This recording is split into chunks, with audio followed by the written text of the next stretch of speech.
ऐतिहासिक पल जिसकी कुल धनराशि 15 करोड़ 71 लाख रुपए है। ये तहसील भवन का लोकार्पण, अनावासीय भवनों का लोकार्पण और आवासीय भवनों का शिलान्यास। तो बहुत बहुत धन्यवाद माननीय मुख्यमंत्री महोदय जी।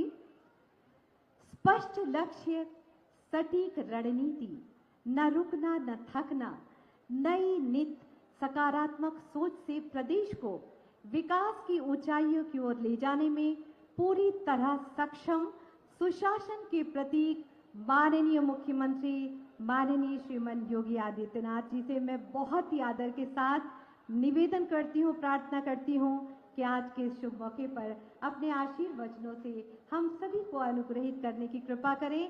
आप सबकी प्रणाम रूपी तालियों के साथ।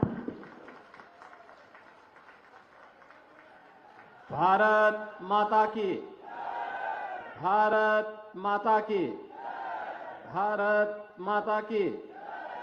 वंदे वंदे वंदे।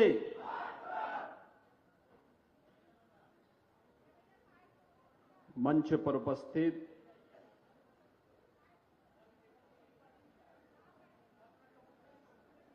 भारतीय जनता पार्टी के प्रदेश के उपाध्यक्ष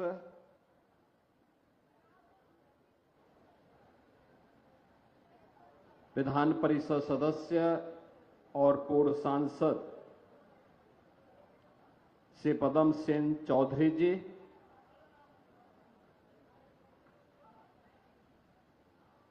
बलहा की लोकप्रिय विधायक श्रीमती सरोज सोनकर जी,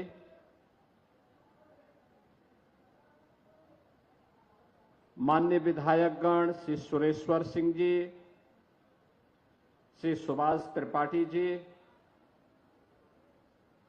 श्री रामनिवास वर्मा जी, अध्यक्ष जिला पंचायत बहराइच श्रीमती मंजू सिंह जी,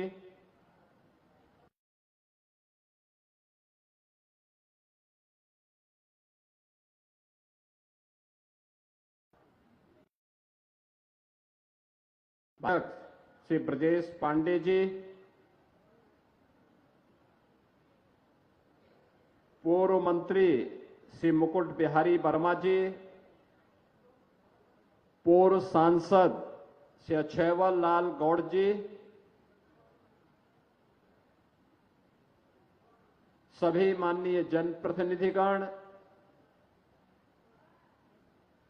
बहराइच से जुड़े हुए सभी उपस्थित बहनों और भाइयों, बलहा विधानसभा क्षेत्र के इस मिहीपुरवा यानी मोतीपुर में नई तहसील भवन के लोकार्पण और तहसील के अधिकारी और कर्मचारियों के लिए आवासीय भवन के शिलान्यास के लिए आयोजित आज के समारोह के अवसर पर मैं आप सभी इस पूरे तहसील वासियों को और पूरे बहराइच जनपद के वासियों को हृदय से बधाई देता हूं और उन सब के प्रति अपनी शुभकामनाएं भी देता हूं।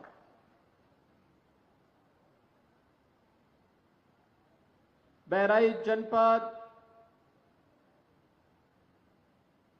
भारत की ऋषि परंपरा से जुड़ा हुआ जनपद है। कहते हैं महर्षि बाला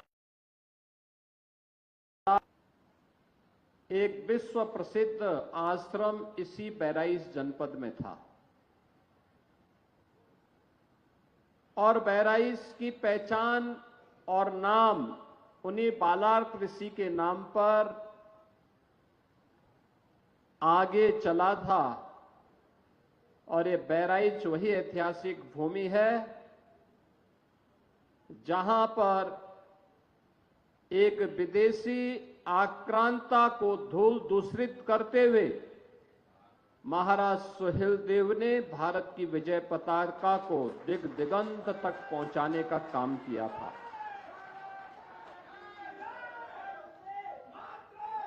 महाराज सुहेलदेव का शौर्य और पराक्रम इस स्तर का था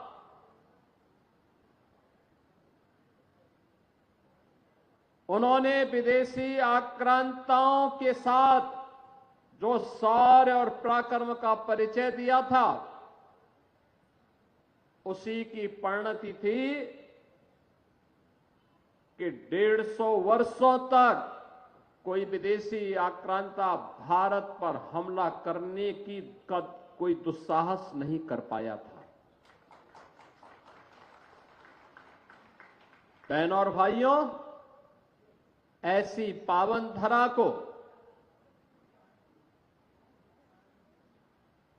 जो ऋषि बालार्क की साधना से पवित्र हुई हो, जिस पावन धरा को अपने शौर्य और पराक्रम से महाराज सुहेलदेव ने विजय भूमि के रूप में बदल करके इसे बहराइच की पहचान दी, इस बहराइच की पावन धरा को नमन करते हुए मैं आप सबका हृदय से अभिनंदन करता हूं। बहराइच को उसकी पहचान से वंचित करने का प्रयास हुआ था और यही कारण था पिछली सरकारें घोषणा करती थी, घोषणे पे घोषणा करती थी, कार्य नहीं हो पाते थे। मेपुरवा तहसील आज तक भवन नहीं, जबकि एक सामान्य नागरिक के लिए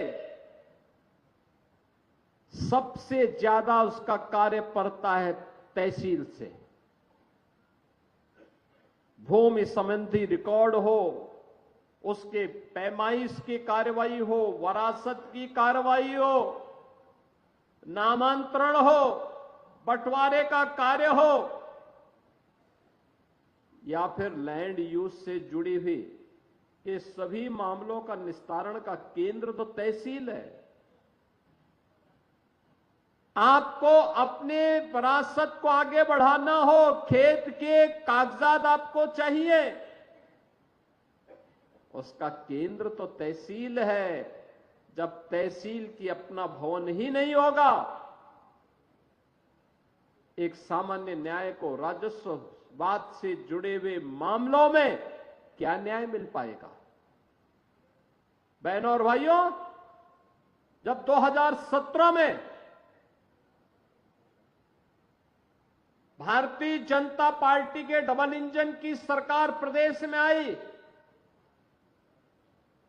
उस समय 33 लाख से अधिक ऐसे मामले थे, राजस्ववाद थे जो लंबित पड़े थे। 33 लाख से अधिक मामले, जिसमें वरासत का मामला था, नामांतरण का मामला था, लैंड यूज के मामले थे, बंटवारे के मामले थे, पैमाइश के मामले थे। आप अनुमान करिए कि 33 लाख मामले अगर लंबित हैं तो गांव-गांव में मारपीट होना, बलवा होना, दबंगों के द्वारा गरीब की जमीन को जबरन हथिया लेना, ये आम बात रही होगी। और यही कारण था उत्तर प्रदेश में पिछली सरकारों के निकम्मेपन के कारण, बेईमानी और भ्रष्टाचार के कदर उन्होंने इन केंद्रों को अड्डा बना दिया था। एक सामान्य नागरिक न्याय की उम्मीद नहीं कर सकता था।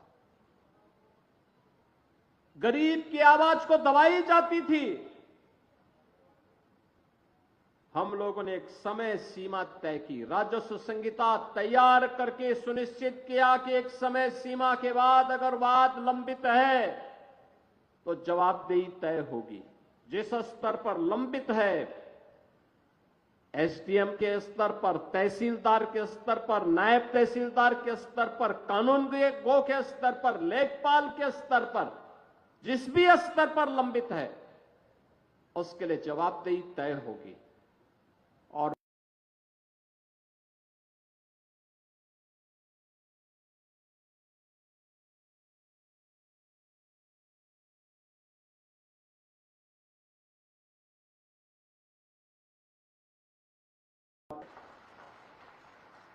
सरकार की कार्रवाई का परिणाम है कि एंटी भूमाफिया टास्क फोर्स के माध्यम से 64,000 एकड़ लैंड को अवैध काम भी किया गया। प्रदेश में निवेश आ रहा है, लेकिन अभी भी एक चैलेंज है हम लोगों के सामने, और चैलेंज वही, सरकार ने इसके लिए डबल इंजन की सरकार ने फिर इसमें और व्यवस्था की है कि गांव में ग्राम सचिवालय होगा। ग्राम सचिवालय में ऑप्टिकल फाइबर या वाईफाई की हम सुविधा देंगे, और गांव में ही गांव के लोगों को बैंक की सुविधा भी देंगे। गांव में ही जन्म प्रमाण पत्र, मृत्यु प्रमाण पत्र, आय प्रमाण पत्र, जाति प्रमाण पत्र, निवास प्रमाण पत्र, ये सभी गांव में ही उसे उपलब्ध हो जाने चाहिए। ऑनलाइन ये सुविधा गांव में उन्हें प्राप्त हो। ज्यादातर ग्राम पंचायतों ने इस कार्य को आगे बढ़ाना प्रारंभ किया है। और दूसरा, लैंड रिकॉर्ड को डिजिटाइज करना। अब पैमाइश में मनमानापन नहीं चल सकता कि गरीब को थोड़ा सा घुमा दो तो एक गरीब का हक कोई मार ले। ये तो सारे के सारे हम सैटेलाइट के माध्यम से ऐसी व्यवस्था करेंगे कि 1 इंच लैंड भी किसी गरीब की मारी नहीं जाएगी, और इस व्यवस्था को लागू करने के लिए सरकार आगे बढ़ चुकी है।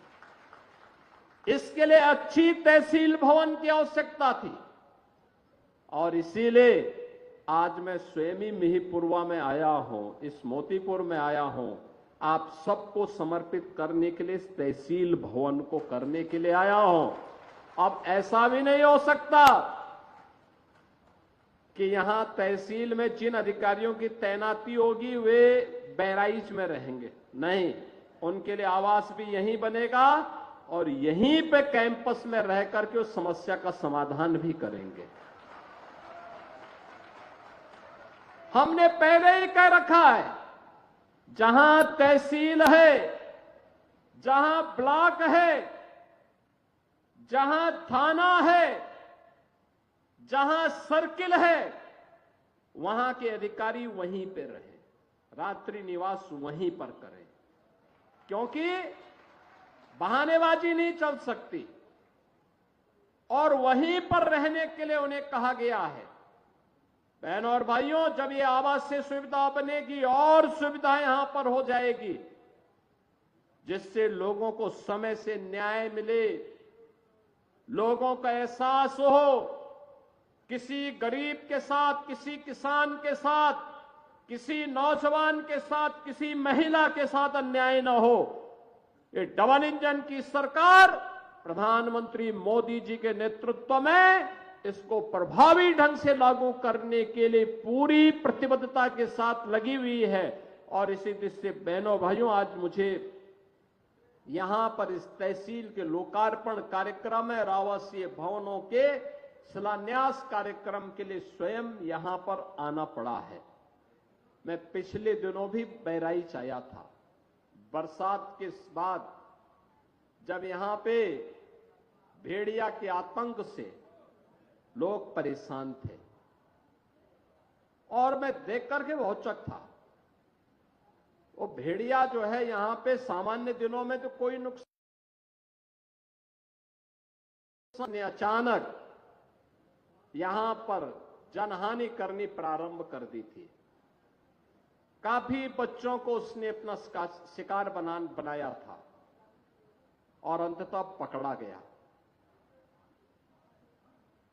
आखिर ये सब चीजें जो आ रही हैं, हम लोगों ने पहले ही मानव वन्य जीव संघर्ष को आपदा की श्रेणी में रख करके, यद्यपि किसी जनहानि की भरपाई नहीं हो सकती, लेकिन उस परिवार को मुआवजा मिल सके, मुआवजा देने के लिए ऐसे लोगों को हम लोगों ने पहले व्यवस्था कर दी है और वह 5 लाख रुपए का हम तत्काल उन लोगों को आपदा राहत कोष से धनराशि भी उपलब्ध करवाते हैं जो लोग मानव वन्य जीव संघर्ष के शिकार होते हैं।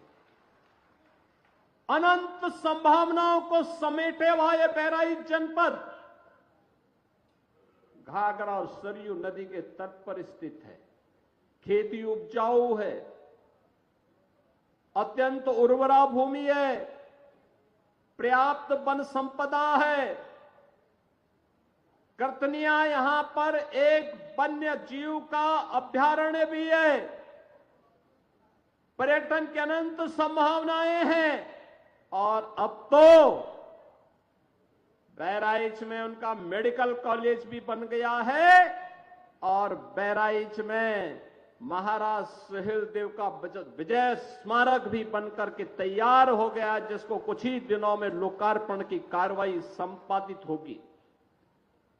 बहनों और भाइयों, ये वही जनपद है जो पहले अव्यवस्था और अराजकता का शिकार हुआ करता था। आज बहराइच में कोई अव्यवस्था नहीं फैला सकता, कोई नहीं फैला सकता। आज उत्तर प्रदेश में आप देख रहे होंगे, महाकुंभ के इस भव्य आयोजन के बाद पूरी दुनिया उत्तर प्रदेश की तरफ कौतूहल की निगाहों से देख रही है। आपने अभी 2 दिन पहले देश की संसद में आदरणीय प्रधानमंत्री जी के द्वारा महाकुंभ पर दिए गए वक्तव्य को आप लोगों ने सुना होगा। प्रधानमंत्री जी ने भूरी भूरी प्रशंसा की है उत्तर प्रदेश वासियों की और महाकुंभ के आयोजन की। मानवता का इतना बड़ा आयोजन दुनिया में कहीं नहीं हुआ है, कोई नहीं कर सकता है। उत्तर प्रदेश में हुआ है। मां गंगा, मां यमुना, मां सरस्वती की त्रिवेणी के संगम में 66 करोड़ से अधिक लोग श्रद्धालु जनों का आगमन। ये भारत की महान सनातन संस्कृति की युग गाथा को अनंत काल तक गाने के लिए आने वाली पीढ़ी को विरासत के रूप में छोड़ चुकी है और उसी परंपरा का एहसास कराने के लिए आज मैं आपके पास आया हूं। आप सबसे कहने के लिए, एक तरफ एक भारत श्रेष्ठ भारत की परिकल्पना साकार हो रही है, पूरा देश एकजुट होकर के कार्य कर रहा है। उन स्थितियों में मैं सभी उत्तर प्रदेश वासियों से कहना चाहूंगा, जब भारत की सनातन संस्कृति और भारत की परंपरा का गुणगान दुनिया कर रही है, तब भारत के महापुरुषों के प्रति श्रद्धा और सम्मान का भाव हर नागरिक का दायित्व होना चाहिए। उन स्थितियों में किसी भी आक्रांता को महिमा मंडन नहीं करना चाहिए। आक्रांता का महिमा मंडन का मतलब देशद्रोह की नींव को पुख्ता करना और स्वतंत्र भारत ऐसे किसी देशद्रोही को स्वीकार नहीं कर सकता है जो भारत के महापुरुषों को अपमानित करता हो, उन आक्रांताओं का महिमा मंडन करता हो, जिन आक्रांताओं ने भारत की सनातन संस्कृति को रौंदने का कार्य किया था, बहन बेटियों की इज्जत पर हाथ डालने का काम किया था, हमारी आस्था पर प्रहार किया था, उसे आज का ये नया भारत स्वीकार करने को कतई तैयार नहीं है। और इसीलिए मैं आपके कहने के लिए आया हूं, विकास की एक गाथा तभी आगे बढ़ सकती है जब हम अपनी विरासत को पूरे गौरव के साथ आगे बढ़ाने का काम कर रहे हैं। हमारी गौरव गाथा विरासत के साथ जुड़ती है, विरासत विकास के साथ जुड़ता है। विरासत और विकास की अद्भुत गाथा का ही एक नया रूप है बहराइच का, जहां मेडिकल कॉलेज भी बन गया है और साथ साथ हमने बहराइच का बाईपास भी स्वीकृत कर दिया है। बहराइच में एक नया बाईपास भी होगा। नेपाल से कनेक्टिविटी को आसान कर लिया है और यहां पर जो कर्तनिया घाट वन्य जीव प्रभाग है, इसको टूरिज्म की दृष्टि से इको टूरिज्म के एक नए हब के रूप में विकसित करने के लिए कोई भी लखनऊ से आएगा, 1-1.25 घंटे की दूरी पर बहराइच में महाराज सोहेल देव के विजय स्तंभ के प्रति नमन करेगा और वहां से कर्तनिया घाट में इको टूरिज्म का आनंद लेकर के यहां पर ढेर सारे रोजगार को आगे विकसित करने में अपना योगदान देगा। और उसी योगदान के प्रति आप सबके सहयोग के लिए आज हम सब आपके बीच में यहां पर आए हैं। बहनों और भाइयों, आज आप देख रहे होंगे ये वही जनपद है जिस जनपद की 2017 के पहले जो जनपद की यहां पे जो जीडीपी थी वह इस जनपद की मात्र 6,934 करोड़ थी और आज जब हम 23-24 की बात करते हैं तो यह कई गुना आगे बढ़ करके 25,000 करोड़ रुपए से अधिक हो चुकी है अकेले बहराइच की।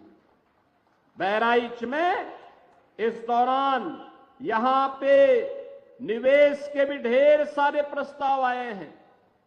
बहराइच में निवेश हो, अब इसके लिए लोग आ रहे हैं।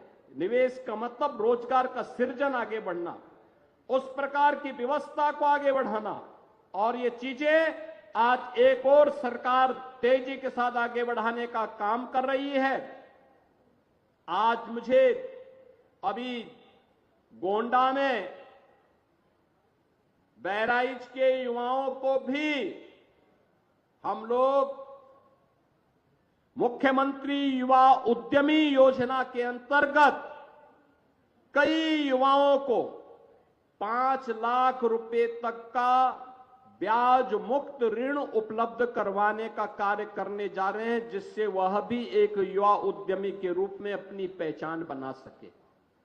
और 25, 26 और 27 मार्च को जो 3 दिवसीय जनपद स्तर पर मेला लगेगा, इसमें बचे हुए युवाओं को जो भी युवा उद्यमी स्कीम का लाभ लेना चाहेगा उसको भी ये पैसे की व्यवस्था उस दौरान बैंकर्स के माध्यम से मिलेगी, जिस पर जो भी ब्याज आएगा उसका भुगतान सरकार करेगी। और इसमें मार्जिन मनी की व्यवस्था भी सरकार करने जा रही है, जिससे नए नए उद्यमी हम विकसित कर सकें, बना सकें, आत्मनिर्भरता के लक्ष्य को आगे बढ़ा सकें। एक और जहां युवाओं को आत्मनिर्भरता के लक्ष्य को प्राप्त करने की दिशा में सरकार कदम बढ़ा रही है, बड़े निवेश को आमंत्रित कर रही है, वहीं दूसरी ओर मुझे बताते हुए प्रसन्नता है कि बहराइच जनपद में डबल इंजन सरकार ने 2,10,000 से अधिक गरीबों को एक आवास उपलब्ध करवाया है। प्रधानमंत्री आवास योजना में, मुख्यमंत्री आवास योजना में। इसके साथ ही 4,12,000 से अधिक गरीबों के घर में एक शौचालय बनाने का काम भी किया है। 1,041 गांवों में सामुदायिक शौचालय का निर्माण भी किया है और पूरे प्रदेश में 1,04,00,000 से अधिक गरीबों को हम लोग 12,000 रुपए सालाना पेंशन की सुविधा दे रहे हैं और बहराइच में 66,200 से अधिक निराश्रित महिलाओं को 1,29,000 से अधिक वृद्धजनों को और 20,000 से अधिक दिव्यांग जनों को 12,000 रुपए सालाना पेंशन की सुविधा का लाभ भी प्रदान किया जा रहा है। और मुझे बताते हुए प्रसन्नता है कि 52,800 से अधिक बेटियों को बहराइच में मुख्यमंत्री कन्या सुमंगला योजना का लाभ प्रदान किया जा रहा है। यानी बेटी के जन्म लेने से लेकर के बेटी के द्वारा स्नातक तक की पढ़ाई के लिए 25,000 रुपए सरकार उपलब्ध करवा रही है। बहनों और भाइयों, मुख्यमंत्री सामूहिक विवाह योजना, अब तक इस योजना में हम लोगों ने हजारों बेटियों की शादी बहराइच में की है। उत्तर प्रदेश में लगभग 4,57,000 से अधिक बेटियां इससे लाभान्वित हुई हैं। गरीब परिवार इससे लाभान्वित हुए हैं। हम अब तक राशि देते थे 51,000 और अब सरकार ने तय किया है 1 अप्रैल से जब नया वित्तीय वर्ष प्रारंभ होगा तो इस नए वित्तीय वर्ष में 51,000 की राशि को बढ़ा करके मुख्यमंत्री सामूहिक विवाह सरकार 1 लाख रुपए की सहायता देने जा रही है। सरकार गरीब हो, किसान हो, नौजवान हो, महिला हो, समाज के हर एक तबके को बिना भेदभाव के शासन की योजना के साथ जोड़ना चाहती है।